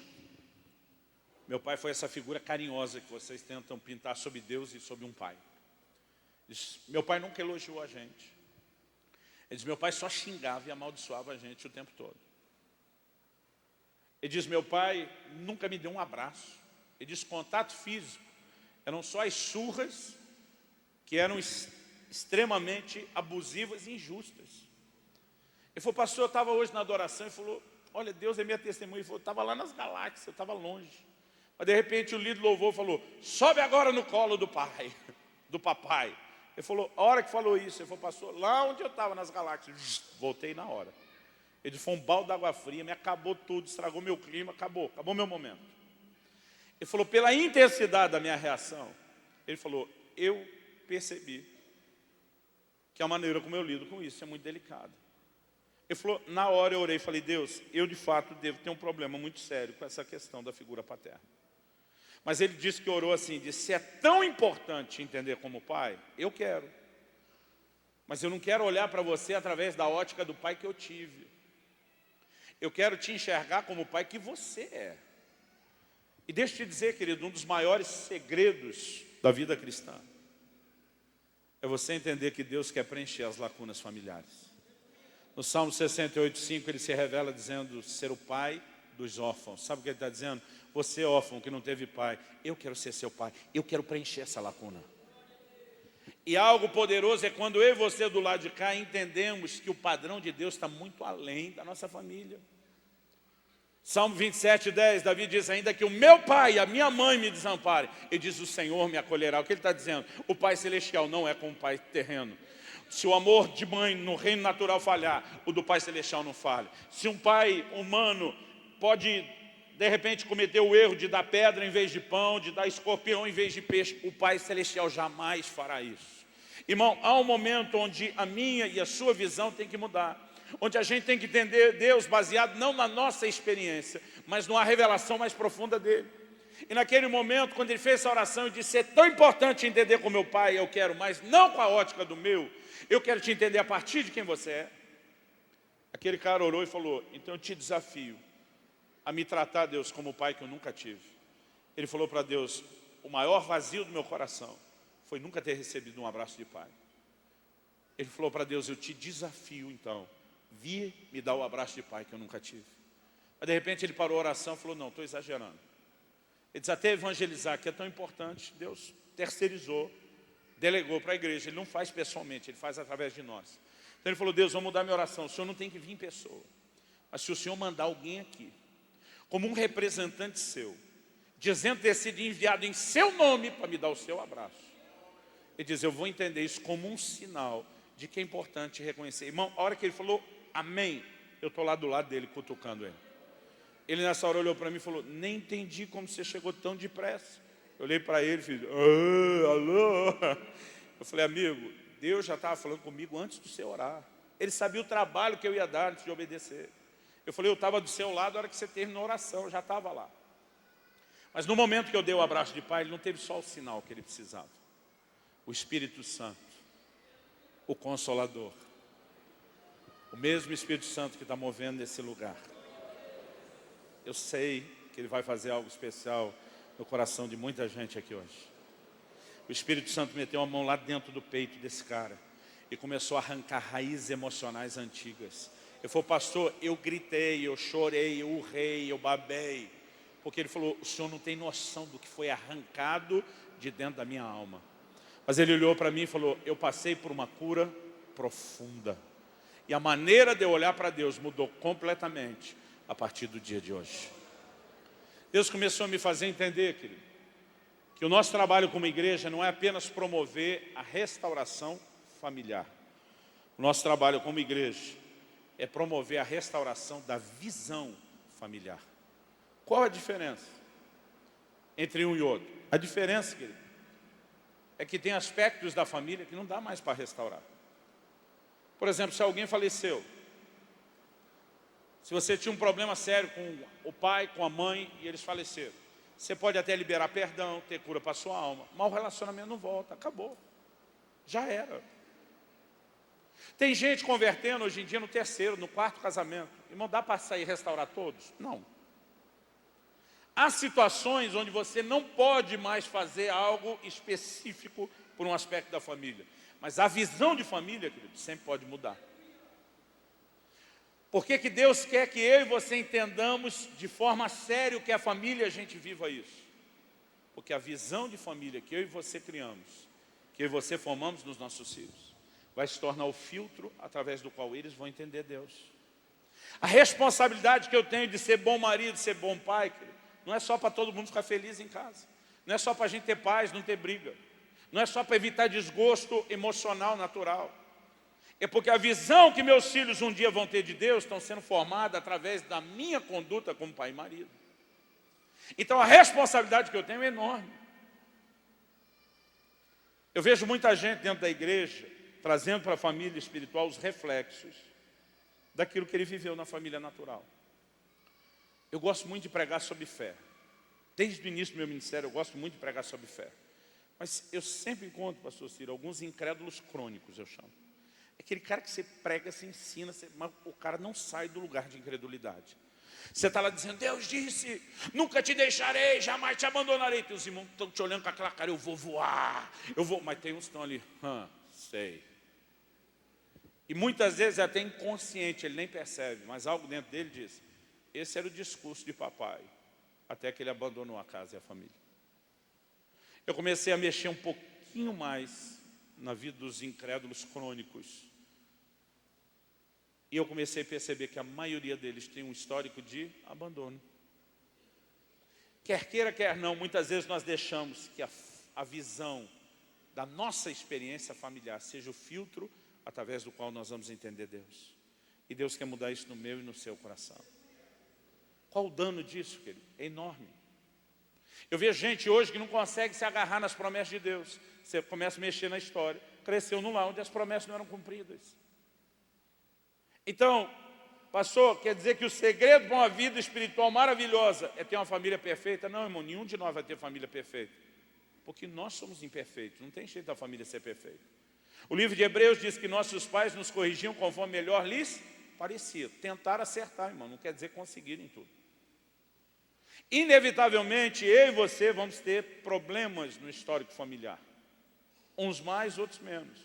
Em áreas diferentes, mas nós vamos ter. O que nós precisamos permitir é que Deus restaure em nós a visão de família. Você quer um exemplo prático de como isso nos afeta? Ano após ano, e eu estou pregando a palavra de Deus já, eu posso te dizer, há pelo menos 25 anos. Ano após ano eu percebo que se torna cada vez mais difícil proclamar a mensagem de santidade.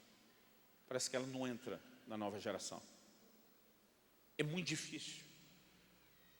Às vezes o argumento racional entra um pouco, mas a revelação não entra.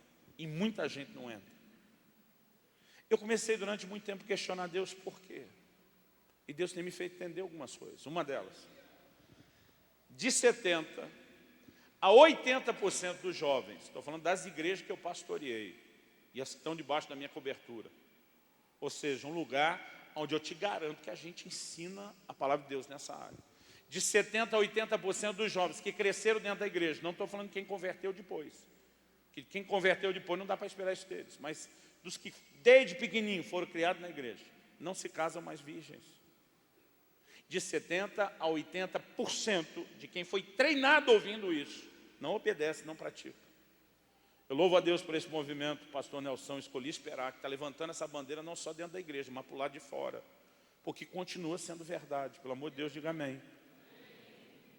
Agora, qual é o problema, querido, de uma geração cristã que deixou os valores lá de fora do mundo entrar e fez com que a gente aceitasse que é natural ter relacionamento sexual antes do casamento? Qual é o maior evento no calendário de Deus, na Bíblia? É um casamento. É a volta de Jesus, o noivo, para a sua noiva. Que diz o livro de Efésios, é uma noiva que deve ser encontrada no momento em que ele regresse. A Bíblia diz sem mancha, nem ruga, nem mácula, nem qualquer coisa semelhante, mas santa e irrepreensível. Agora, quando a nossa cultura de família faz com que a gente não se guarde mais puro para o casamento, como que na hora de entender a visão de Deus, de que como noiva nós temos que aguardá-lo de forma pura, como é que essa revelação entra? Não entra. A nossa visão familiar precisa ser mudada. E eu queria que você fosse já ficando em pé para parecer que está acabando. Eu sei que dá um efeito psicológico. Eu quero orar com você. A visão que nós temos de família, ela inevitavelmente vai afetar a visão que nós temos de Deus. E quando Deus se tornou assim tão rígido com esse assunto familiar, quando Ele parece estar defendendo a família com unhas e dentes, é porque Ele sabe que além da alegria que você pode viver, se os padrões familiares estiverem em ordem, Ele sabe o quanto isso vai afetar a sua relação com Deus. A igreja brasileira não precisa só de avivamento, nós precisamos de reforma. Nós precisamos de uma volta à palavra. Alguém disse, eu não sei quem, que o que a gente precisa é de um reabibliamento. Porque à medida que nós voltamos à palavra, existe cura para mim e para você. O Salmo 19:7 diz, a lei do Senhor é perfeita e restaura a alma. Quando eu começo a entender quem é Deus como Pai, ainda que eu olhe para o outro lado e digo, mas o pai que eu tive não foi assim. Ok, quem errou foi ele. O padrão de paternidade é esse aqui de Deus. O Deus que diz, nunca te deixarei, jamais te desampararei. O Deus de quem eu e você podemos dizer, ainda que meu pai e minha mãe me desamparem, o Senhor não vai fazer isso. O Senhor me acolherá. Há um lugar, querido, onde o meu e o seu coração começa a ser moldado pela palavra de Deus. Deus falou no meu coração 11 anos atrás e disse, eu não quero que você pregue casamento só para os casados. Ele me disse, eu não quero que você fale de criação de filhos só para os pais. Irmão, todo mundo, mesmo quem resolveu não casar ou não conseguiu, tem que saber o que a Bíblia ensina sobre o casamento. Até porque senão não entende como se relacionar com o noivo, que é o Senhor Jesus. Se eu e você não entendemos sobre criação de filhos, sobre correção, a gente não entende nem o que Deus quer fazer conosco. Todos nós precisamos saber tudo o que a Bíblia ensina sobre família. Outro dia eu estava anunciando o livro que eu estava falando antes, O Propósito da Família, né? Mostrando que a visão familiar ela vai afetar a sua relação com Deus, influenciar isso. E quando eu falei, olha, a primeira parte é família, mas a segunda é casamento e vida conjugal, tinha um rapaz perto, solteiro, falou, então não vou nem comprar, que não é para mim. Eu falei, você está enganado. Eu falei, escrevi esse livro pensando mais no solteiro do que no casado.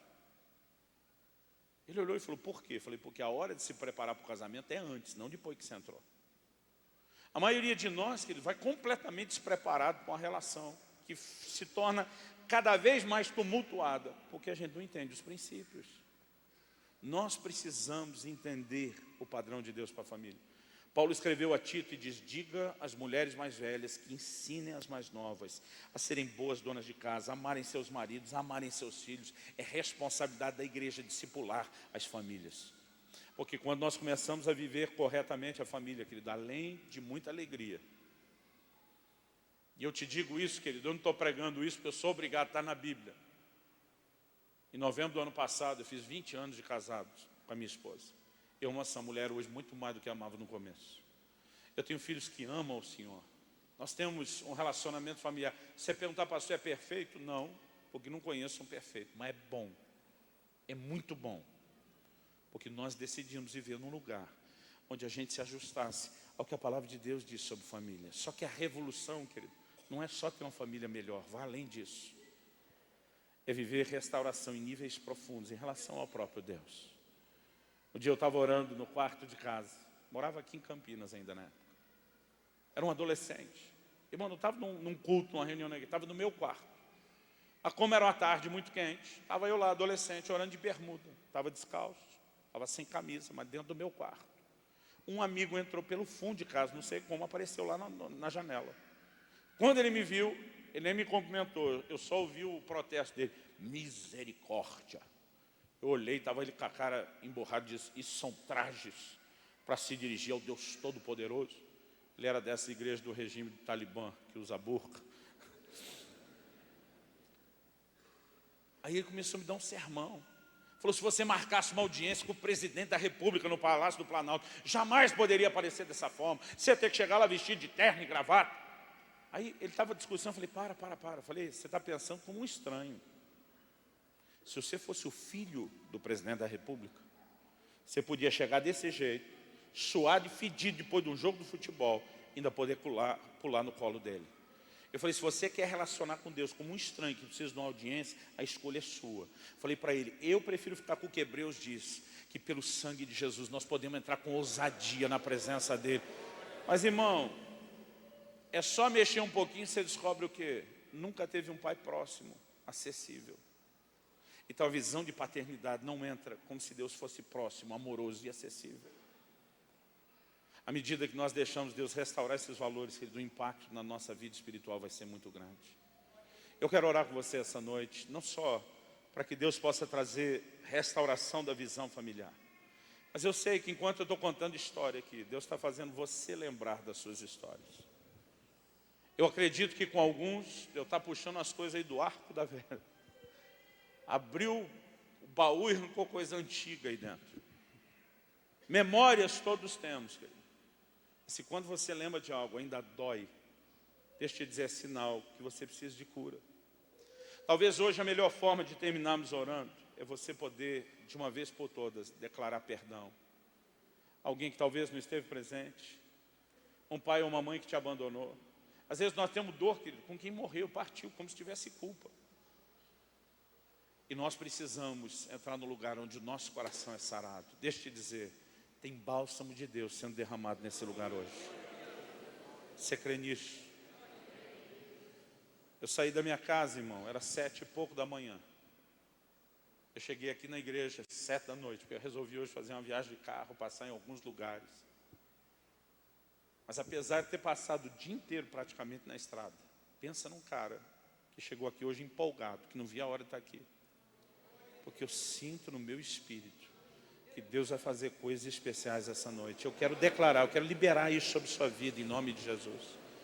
Começa a falar com Deus. Esquece quem está do seu lado, mesmo se for marido e mulher. Começa a falar com Deus. É você e o Senhor agora.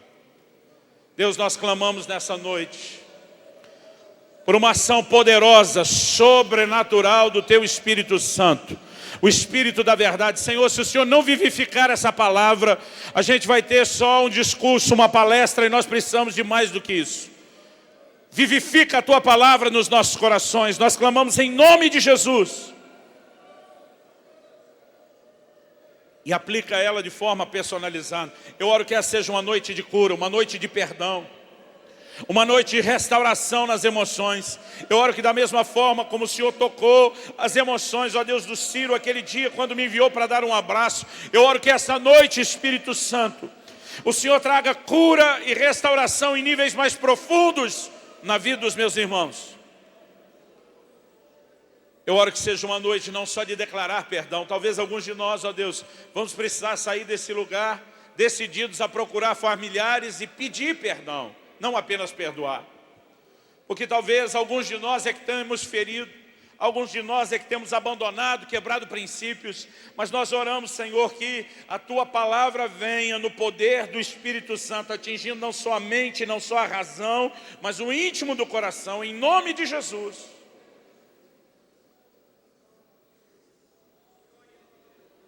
Fala com Deus, querido, enquanto Ele fala ao seu coração. Eu pedi para você ficar em pé, mas eu quero que você ore como você achar melhor, em pé, sentado, de joelho, no seu lugar aqui na frente, em voz baixa, em voz alta, em português, em outras línguas, não importa como você vai fazer isso. Mas eu quero te desafiar em nome de Jesus, que você possa se render à ação do Espírito Santo, ao toque de Deus aí no seu íntimo. Pai, nós clamamos por restauração nas famílias, mas nós oramos, ó Deus, que o Teu mover nos leve além disso. Mais do que somente a restauração familiar, Pai. Nós clamamos pela restauração da visão familiar. Ó Deus, muitos viveram um histórico de abandono. Muitos viveram, ó Deus, as dores dentro do lar. E eu acredito, Senhor, que talvez não tenha lugar onde a gente mais se machuque do que o próprio lar. Porque decepção é proporcional à expectativa. E muitos de nós crescemos olhando para o pai e para a mãe como se fossem super-heróis. E quando chega um momento que descobrimos que não são, e enxergamos, e entendemos as falhas, isso machuca. Como diz o Salmo 55:12, se fosse o estranho eu entenderia, se fosse o inimigo dele eu me esconderia, mas tu, meu amigo, nós íamos juntos em procissão à casa de Deus.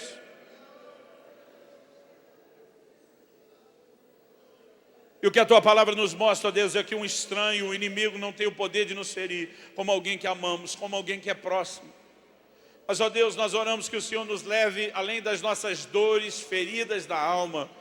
Nós oramos que haja cura, que haja restauração, não só da nossa família, não só das nossas emoções, mas da visão familiar, Senhor. Nós clamamos em nome de Jesus. Nós clamamos em nome de Jesus. Em nome de Jesus.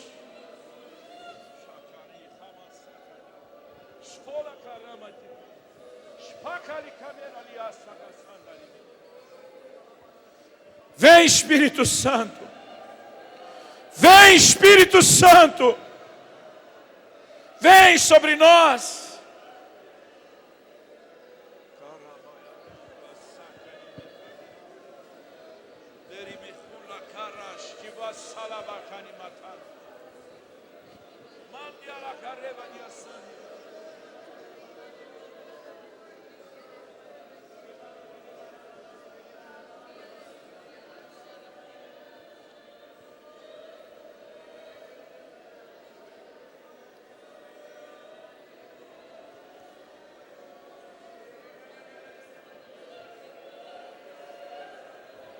Deus, o Senhor disse que converteria o coração dos pais aos filhos e dos filhos aos pais.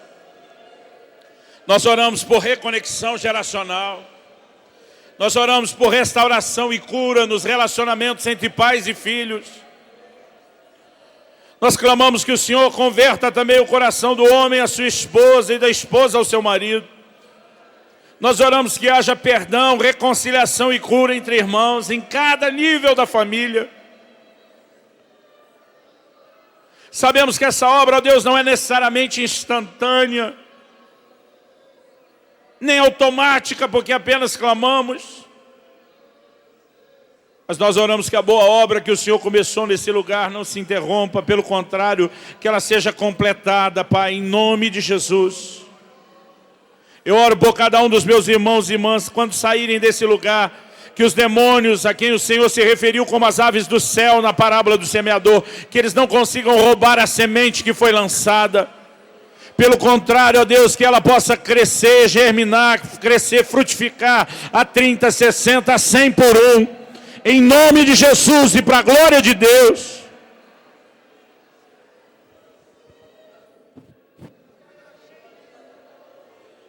Intercedemos por cada casa, por cada família aqui.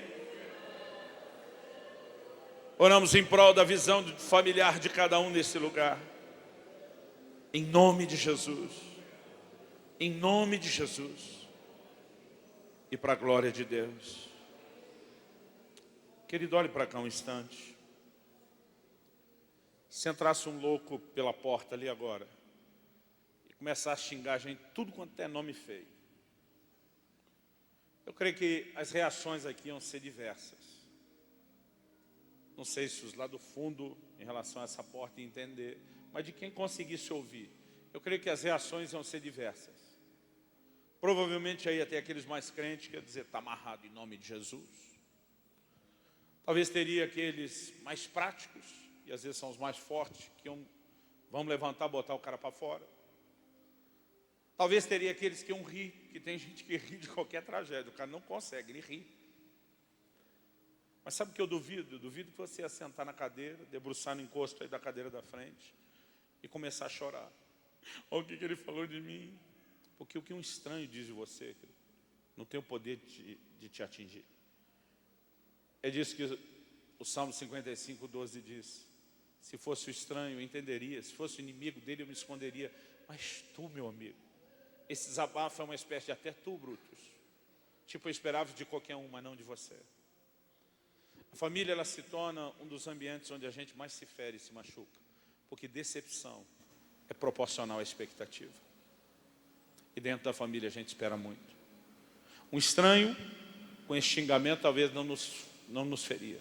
Mas quando alguém que a gente ama fala algo um pouco menor, dói bem mais, não é verdade? Outro dia alguém me perguntou, pastor Luciano, por que o senhor acha que a adolescência é uma fase de tanto conflito com os pais? Eu falei, olha, na minha humilde opinião, minha suspeita, é porque quando criança a gente acha que os pais são super-heróis. Mas eu achava que meu pai tinha superpoderes. Mas que foi chegando na adolescência, a gente perde aquela inocência, a pureza da criança. Você começa a entender as coisas. E você descobre que se papai um dia foi herói, agora a gente descobriu as criptonitas dele.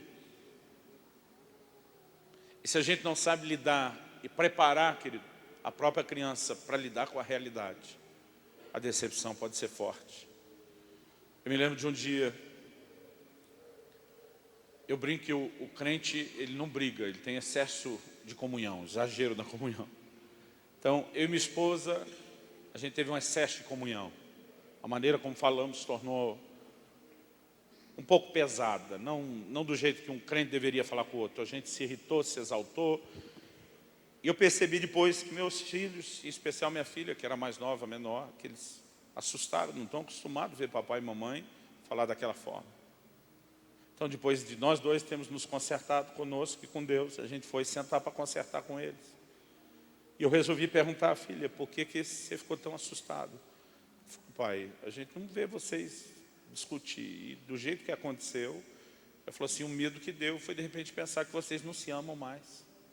Irmão, às vezes a gente não faz ideia do nível de insegurança que a gente pode gerar numa criança quando nós estamos expondo nossas falhas. Eu lembro que naquele momento eu falei, filha, papai está aqui para se arrepender, para pedir perdão, não para se justificar. mas eu preciso ser honesto com você. Eu falei, um ambiente de amor não é um ambiente onde a gente não tem problema. Ambiente de amor é um ambiente onde a gente resolve os nossos problemas. Outro dia uma irmã chegou para mim na igreja e falou, pastor, estou saindo da igreja. Ela tinha feito um barraco com outras duas, eu já sabia. Eu falei, por causa de fulano e beltrano, ela falou, o senhor já deve estar sabendo. Então é por isso mesmo. A razão pela qual eu estou saindo da igreja é porque não tem amor nesse lugar. Eu falei, sério, irmã, você vai classificar o que aconteceu como falta de amor? Aí disse, Eu falei, então tá bom, eu te libero, pode sair da igreja, mas eu quero que você seja coerente com você mesmo. Eu falei para ela, eu quero que você passe em casa, faça suas malas e suma de lá também. Largue seu marido e seus filhos. E ela me olhou assustada, tipo, como um pastor fala isso? Mas por que eu faria isso? Eu falei, porque se aqui não tem amor, lá também não tem. Porque o seu barraco que você vive fazendo com seu marido e com seus filhos. Eu falei, então se esse é o motivo de você não permanecer aqui, não permaneça lá. Ela ficou quieta um pouco, depois ela começou a tentar segurar o riso. Ela falou, o senhor me pegou, né? Eu falei, peguei você de jeito. Eu falei, irmão, um ambiente de amor não é um ambiente onde não tem problema. Eu falei, a única razão porque aquele santo do seu marido nunca te largou é porque te ama. Porque seus filhos não fugiram de casa. Quando você dá esse seu chilique, é porque eles te amam. Ambiente de amor não é ambiente onde não tem problema. Onde a gente diz, nem esse problema vai me fazer desistir de você. Então eu olhei para minha filha e falei, filha, você ama seu irmão? Claro que amo. Eu falei, mas você não discute com ele de vez em quando? Ela abriu um sorriso e falou para mim, pai, isso é bom demais. Seus argumentos são muito bons. Eu falei, filha, não quero que você ache que estou me justificando. Papai errou. Mas o erro que eu tive com a sua mãe foi não falar direito. Foi não ter tratado ela da forma correta. Falei, mas eu amo sua mãe. Eu nunca vou desistir da sua mãe. Ela é a melhor coisa que aconteceu na minha vida.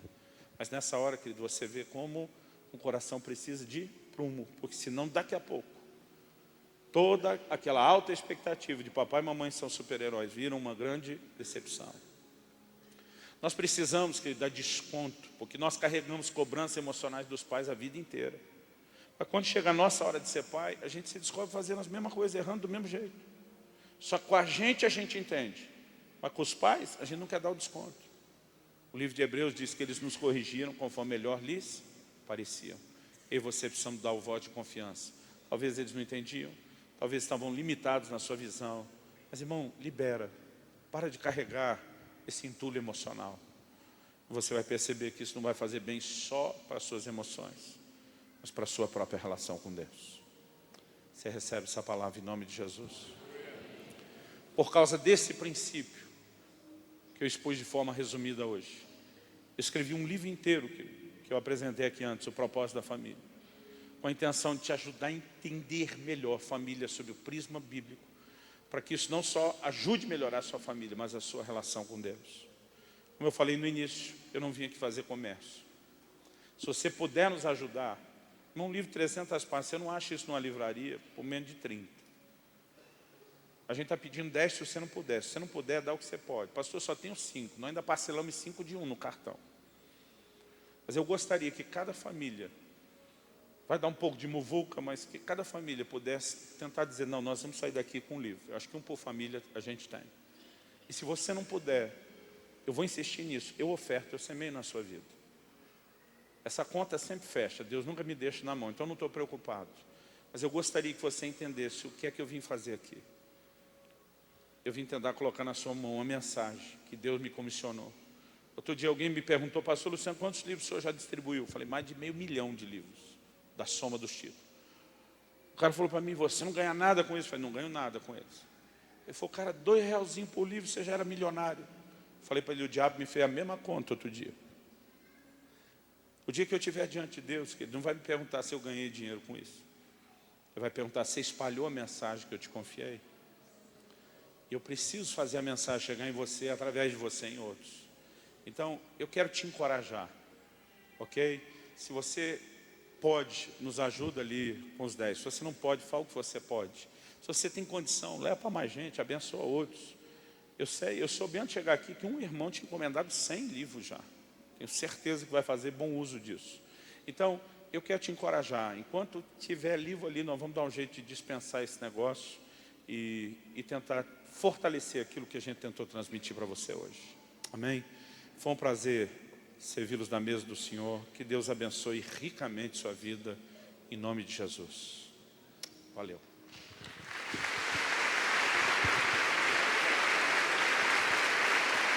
Glória a Deus.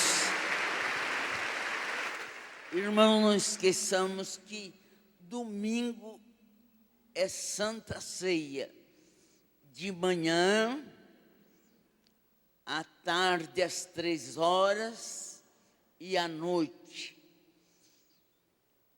Que todos estejam aqui para participar da Santa Ceia.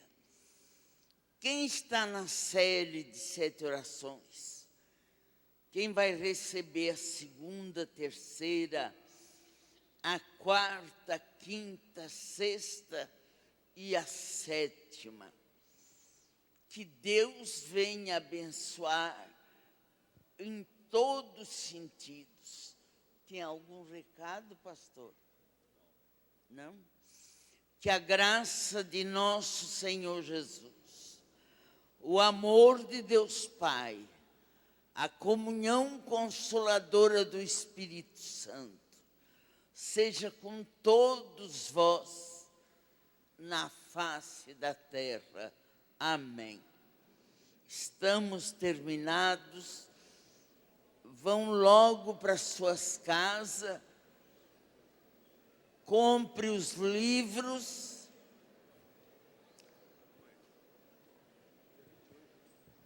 O quê? Irmãos, dia 25 nós vamos participar da Marcha para Jesus. Amém? Nós vamos distribuir os cartazes e ao longo desse tempo nós vamos avisar os irmãos. Vai ser uma bênção.